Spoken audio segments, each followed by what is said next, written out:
സമീപകാലത്ത് നാം ഏറ്റവും അധികം കേട്ടിട്ടുള്ള തട്ടിപ്പുകളിൽ ഒന്നാണ് ലോൺ ആപ്പുകൾ കേന്ദ്രീകരിച്ചുള്ള തട്ടിപ്പ്.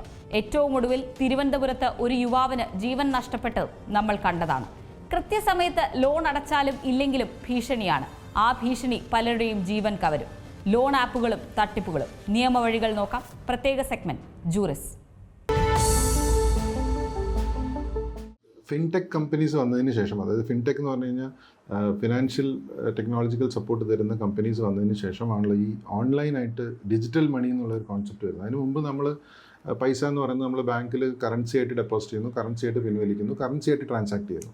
അതിനുശേഷം ഈ ഡിജിറ്റൽ മണി വന്നതിന് ശേഷമാണ് ഈ ഫിൻടെക് കമ്പനീസിനുള്ള ഒരു വലിയൊരു സാധ്യത ഇന്ത്യയിൽ തുറന്നു കിട്ടുന്നത്. അതിൻ്റെ ഭാഗമായിട്ടാണ് നമ്മളിപ്പോൾ ഉപയോഗിക്കുന്ന ഈ UPI ബേസ്ഡ് പേയ്മെൻറ്റ്സും QR കോഡ് ബേസ്ഡ് പേയ്മെൻറ്റ്സും ഒക്കെ വന്നതെല്ലാം ഈ ഫിൻടെക് കമ്പനീസിൻ്റെ ഒരു അഡ്വാൻസ്മെൻറ്റോട് കൂടിയിട്ടാണ്.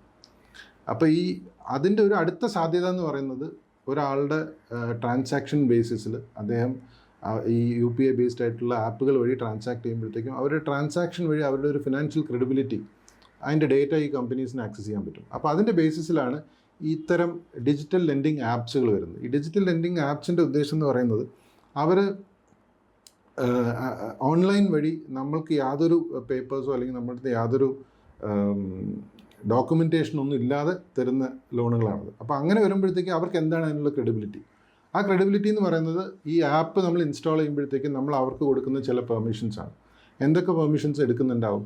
ചില ആപ്പുകളിൽ ഇപ്പോൾ നമ്മൾ ഓൺലൈനായിട്ട് നമ്മുടെ ഒരു വെരിഫിക്കേഷന് വേണ്ടിയിട്ട് ഒരു വീഡിയോ എടുത്ത് പോസ്റ്റ് ചെയ്യണം, അല്ലെങ്കിൽ ഒരു ഫോട്ടോ എടുക്കണം, അല്ലെങ്കിൽ അവർ ഇൻസ്ട്രക്ട് ചെയ്യുന്ന പോലെ ലെഫ്റ്റിലോട്ട് തിരിയുക, റൈറ്റിലോട്ട് തിരിയുക എന്നൊക്കെ പറയുമ്പോഴത്തേക്കും നമ്മൾ ആക്ച്വലി കൊടുക്കുന്ന ആക്സസ് എന്താ? നമ്മുടെ ഫോണിൻ്റെ ക്യാമറയിലേക്കുള്ള ആക്സസ്സാണ് കൊടുക്കുന്നത്. അപ്പോൾ റിമോട്ടായിട്ടുള്ള ഒരു ആപ്ലിക്കേഷനിൽ നിന്ന് അവർക്ക് നമ്മളുടെ ഫോണിൻ്റെ ക്യാമറ ആക്സസ് ചെയ്യാൻ പറ്റുന്നതുകൊണ്ടാണല്ലോ അവർക്ക് നമ്മളുടെ ഈ ഡേറ്റ കളക്ട് ചെയ്യാൻ പറ്റുന്നത്. അതിൻ്റെ കൂട്ടത്തിൽ തന്നെ നമ്മളുടെ ഫോണിലുള്ള എല്ലാ വൈറ്റൽ ഡേറ്റയിലേക്കുമുള്ള ആക്സസും നമ്മൾ അറിയാതെ അവർക്ക് കൊടുക്കുക ചെയ്യുന്നു. അതുകൊണ്ടാണ് നമുക്ക് നമ്മളുടെ കോൺടാക്ട്സ്, നമ്മളുടെ വാട്സാപ്പ്, നമ്മളുടെ സോഷ്യൽ മീഡിയ ഹാൻഡിൽസ്, നമ്മളുടെ ഗാലറി, ഇതെല്ലാം അവർക്ക് ഇതിലൂടെ ആക്സസ് കിട്ടുകയാണ്. ഈവൻ ക്യാമറ, മൈക്രോഫോൺ, ഇതിലോട്ടെല്ലാം ആക്സസ് കിട്ടുന്ന വഴി നമ്മൾ ഏറെക്കുറെ നമ്മളുടെ എല്ലാ പ്രൈവസിയും അവിടെ അടിയറവ് വയ്ക്കുകയാണ്. അപ്പോൾ ഈ കൊളാട്രലായിട്ട് അവർക്ക് കിട്ടുന്നത് എന്താണ്? ആ സെക്യൂരിറ്റി എന്ന് പറഞ്ഞാൽ നമ്മളുടെ പ്രൈവസിയുടെ മുകളിലുള്ള ടോട്ടൽ കൺട്രോളാണ്. അപ്പോൾ ആ കൺട്രോൾ ഉപയോഗിച്ചുകൊണ്ട് അവർക്ക് എന്ത് ചെയ്യാൻ പറ്റും എന്ന് വെച്ചിട്ടുണ്ടെങ്കിൽ നമ്മൾ ഇത്തരത്തിൽ നമ്മളുടെ ഡേറ്റയെ അവർക്ക് എങ്ങനെ വേണമെങ്കിലും മിസ്യൂസ് ചെയ്യാൻ പറ്റും. അപ്പോൾ ഈ ഡിജിറ്റൽ ലെൻഡിങ് ആപ്സിനെ റെഗുലേറ്റ് ചെയ്യാൻ വേണ്ടി നിയമങ്ങളുണ്ടോ എന്ന് ചോദിച്ചു കഴിഞ്ഞാൽ 2025 reserve bank digital lending directions എന്ന് പറഞ്ഞിട്ടൊരു നിയമം, ഒരു റെഗുലേഷൻസ് നോട്ടിഫൈ ചെയ്തിട്ടുണ്ട്. അത് 2025 മെയ് 8 മുതൽ നിലവിൽ വന്നിട്ടുണ്ട്. അതിനെ വീണ്ടും അഡ്വാൻസ് ചെയ്തിട്ട് റെസ്പോൺസിബിൾ ബിസിനസ് കോണ്ടക്ട് ഡയറക്ഷൻസ് തൊട്ട് 2026 ഗവൺമെൻറ് ഡ്രാഫ്റ്റ് പബ്ലിക്കേഷൻസ് ഇറക്കിയിട്ടുണ്ട്. അപ്പോൾ അതെല്ലാം നിലവിൽ വരാൻ സാധ്യതയുണ്ട്. അപ്പോൾ ഈ നിയമങ്ങൾ പ്രകാരം റെഗുലേറ്റഡ് ആയിട്ടുള്ള ഒരു ആപ്പ് ആണെങ്കിൽ, അതായത് നിങ്ങൾ ഓൺലൈൻ ആപ്പ് വഴി ലോൺ എടുത്തിട്ടുണ്ടെങ്കിൽ ആ ആപ്പ് ഒരു ഡിജിറ്റൽ ലെൻഡിങ് ഏജൻസിയാണ്.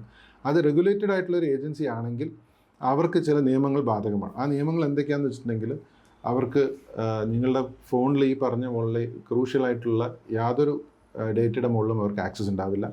ആ ആക്സസ് കൊടുത്താൽ തന്നെയും KYC റിക്വയർമെൻറ്റ്സിന് വേണ്ടിയിട്ടുള്ള ലിമിറ്റഡ് പർപ്പസിനല്ലാതെ അവർ ഉപയോഗിക്കാൻ പാടില്ല.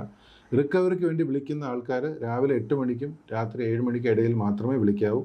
അങ്ങനെ വിളിക്കുകയാണെങ്കിൽ പോലും അവർ നമ്മളുടെ ബന്ധുക്കളെയോ സുഹൃത്തുക്കളെയോ നമ്മളുടെ കോൺടാക്റ്റിലോ ആരെയുമോ വിളിക്കാനുള്ള അവകാശം അവർക്കില്ല.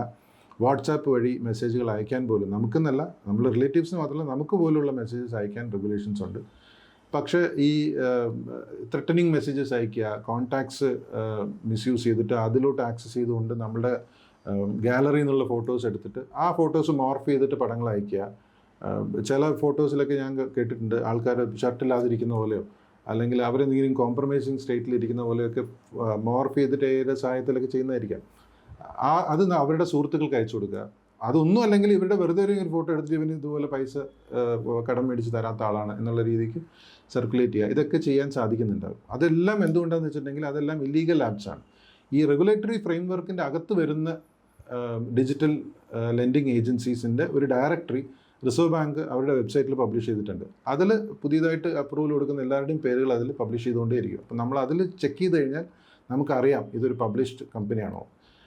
പിന്നെ അതുപോലെ തന്നെ ഇല്ലീഗലായിട്ടുള്ള ആപ്സും ഉണ്ട്. ഇല്ലീഗൽ ആപ്സ് ഫംഗ്ഷൻ ചെയ്യുന്നതാണ്. അത് ഒരു പക്ഷേ വേറെ രാജ്യങ്ങളിൽ നിന്നായിരിക്കാം, അതിൻ്റെ ഹാൻഡിൽസ് പുറത്തുനിന്നായിരിക്കാം. ഇവിടത്തെ റെഗുലേഷൻസിന് വേണ്ടിയിട്ട് ഇവിടെ ഏതെങ്കിലും ചെറിയ NBFC ആയിട്ടൊക്കെ എന്തെങ്കിലും ഒരു എഗ്രിമെൻ്റ് ബേസിസിൽ ടൈപ്പ് ഉണ്ടാക്കി ഇവിടുത്തെ ഫ്രെയിംവർക്കിൻ്റെ അകത്ത് വന്നിട്ട് പൂൾ അക്കൗണ്ട്സ് വഴിയായിരിക്കാം അവർ ഓപ്പറേറ്റ് ചെയ്യുന്നത്. അങ്ങനെയുള്ള ആപ്പുകൾ വരുമ്പോഴത്തേക്കും നമ്മൾ കാണിക്കുന്നതിൻ്റെ ഡിലിജൻസ് എന്താണെന്ന് വെച്ചിട്ടുണ്ടെങ്കിൽ ഇങ്ങനത്തെ ആപ്പുകൾ പൈസകൾ തരുമ്പോൾ നമ്മൾ എന്ത് ചെയ്യണം, ഈ ഡയറക്ടറിയിൽ ലിസ്റ്റഡ് കമ്പനി ആണോ എന്നുള്ളത് നോക്കുക. ഇനി അതല്ല, നമ്മളൊരു പക്ഷേ നമ്മളൊരു ആവശ്യത്തിൽ നമ്മളൊരു എന്താ പറയുക, എന്തെങ്കിലും ഒരു അത്യാവശ്യത്തിൽ നമ്മൾ ഉപയോഗിച്ച് പോയി, പൈസ എന്ന് പറയുന്നത് എല്ലാവർക്കും അത്യാവശ്യമാണല്ലോ, അത് എളുപ്പത്തിൽ പ്രത്യേകിച്ച് പ്രോസസ്സൊന്നും ഇല്ലാതെ കിട്ടുമെങ്കിൽ സാമ്പത്തികമായിട്ട് ബുദ്ധിമുട്ടുള്ള ഒരാൾ ഏതൊരാളും അത് അവൈൽ ചെയ്യാനുള്ള സാധ്യതയുണ്ട്. അങ്ങനെ കിട്ടിപ്പോയാൽ തന്നെയും ഇതുപോലത്തെ എന്തെങ്കിലും ത്രെട്ടുകൾ ഉണ്ടാവുകയോ വാട്സാപ്പ് വഴിയുള്ള ഭീഷണിയോ അല്ലെങ്കിൽ കോൺടാക്ട്സിലോട്ട് അനാവശ്യമായ കോളുകൾ വരികയോ ഹറാസ്മെൻറ്റ് കോൾസോ ഒക്കെ വരികയാണെങ്കിൽ നിങ്ങൾ ഇമ്മീഡിയറ്റ് ആയിട്ട് സൈബർ സെല്ലിനെ ഇൻഫോം ചെയ്യുക. 1930 എന്നുള്ള കംപ്ലയിൻറ്റ് സിസ്റ്റത്തിൽ രജിസ്റ്റർ ചെയ്താൽ വളരെ എഫക്റ്റീവായിട്ട് ഫംഗ്ഷൻ ചെയ്യുന്നതാണ് ഞാൻ മനസ്സിലാക്കിയിരിക്കുന്നത്. അതുവഴി നിങ്ങൾക്ക് എന്ത് ചെയ്യാം, ഇമ്മീഡിയറ്റ് ആയിട്ട് ഇവരെ റിപ്പോർട്ട് ചെയ്തിട്ട് ഇങ്ങനെയുള്ള കാര്യങ്ങളെ നമുക്ക് അതിനെ നിർത്താൻ പറ്റും. അതുപോലെ ഈ ഇല്ലീഗൽ ആപ്സ് ഫംഗ്ഷൻ ചെയ്യുന്നതിനെ സംബന്ധിച്ച് നിങ്ങൾ ശ്രദ്ധിക്കേണ്ട ഒരു കാര്യം,